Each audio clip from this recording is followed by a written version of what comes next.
What's up, folks? Your buddy Fatalroadie. Tonight we're doing a Smackdown review. We started off with the New Day coming out. Xavier Woods talks about Kingston's match at Stomping Grounds against Ziggler and his own match tonight against Ziggler. And if by magic a wild Dolph Ziggler appears, spewing forth the same old rhetoric we've heard over weeks and weeks and weeks. Kingston tells Ziggler he's going to beat him at Stomping Grounds, and then Ziggler falls back on the same old "it should have been me" bullshit. I think somehow he forgot that he disappeared after the Royal Rumble. Once again, short and sweet, we get right to our first match. Xavier Woods versus Dolph Ziggler. This is a good match. There was a lot of old school grapple wrestling at the opening. As it really starts to kick off, Owens and Zayn come running out and attack Kingston and Big E. The referee bars everybody from ringside, and we continue on with the match. What? No 6-man tag team match? Anyways, this became a very physical match between Woods and Ziggler. Woods is taking the brunt of most of the punishment. Ziggler hits a super kick and gets the pin. After this, we have an extensive recap of what happened last night with Seth Rollins and Baron Corbin. We then come to a moment of sleep with Alexa Bliss and her friend Nikki Cross. Bliss calls for her coffee, and then Bayley comes out with the cup.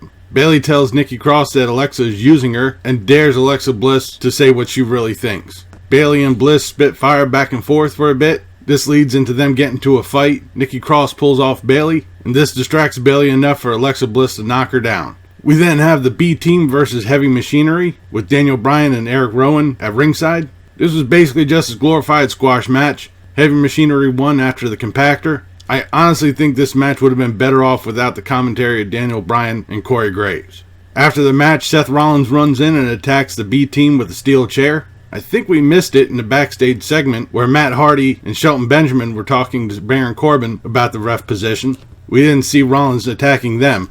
I don't know. We then have an Aleister Black segment where he's talking about nobody's wanting to fight him. I think the problem there lies in the wild card rule. We then have Shane McMahon coming out. Not again. He comes out with his lackeys Elias and Drew McIntyre. Thankfully, Shane McMahon doesn't go with the whole best in the world announcement this time. He talks up the Drew McIntyre-Roman Reigns match at Stomping Grounds. Drew McIntyre flaps his gums for a bit. Then The Miz comes out, to which Corey Graves reminds us that The Miz is a wild card. The Miz shows us a recap of the Roman Reigns rampage last night. The Miz says that Shane and his boys are sucking up airtime on both shows. And then Shane McMahon makes a match. Elias and Drew McIntyre versus The Miz and whoever he wants to choose within the next 10 seconds. Thankfully, R-Truth is running around at ringside trying to escape from under the ring, so he gets tagged into this whole match. So we got Elias and Drew McIntyre versus R-Truth and The Miz. There's two announcements in this. One, that R-Truth's 24/7 title rule is going to be suspended for the match. And this is going to be an elimination tag team match. This is basically It wasn't really much to it. Shortly after it starts, the loser locker room comes running out. Shelton Benjamin grabs the belt. Somehow he thinks that's how you win the title. Where the fuck has he been for the past couple of weeks? Oh wait, that's right. Not on TV because of the goddamn wildcard rule. Anyways, R-Truth grabs the belt and runs off. I guess that means he's eliminated now. So this leaves The Miz versus Drew McIntyre and Elias. Shane McMahon gets involved. Shocker. Drew McIntyre hits the Claymore kick. Gets the pin.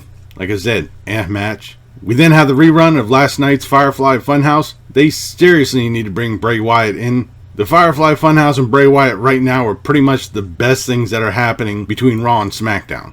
We then cut outside where R-Truth loses his belt to Drake Maverick. And then we come to our main event, which was announced earlier. Seth Rollins and Kofi Kingston versus Kevin Owens and Sami Zayn in a 2 out of 3 falls match. Damn, that sounds familiar. We kind of did this last night.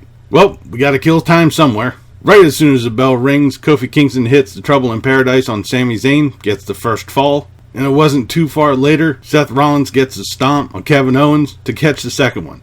This was an match. I mean, it was kind of decent, but the whole 2 out of 3 falls match really didn't need to happen. We could have just had one fall and still had enough time to put somebody else onto the card. But no, let's put 2 out of 3 and waste more time.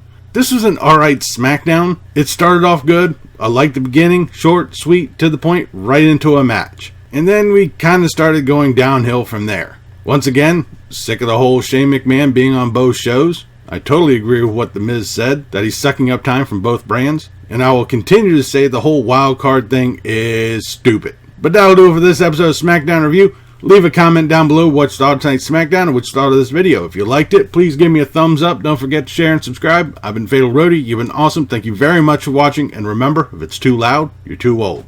See ya.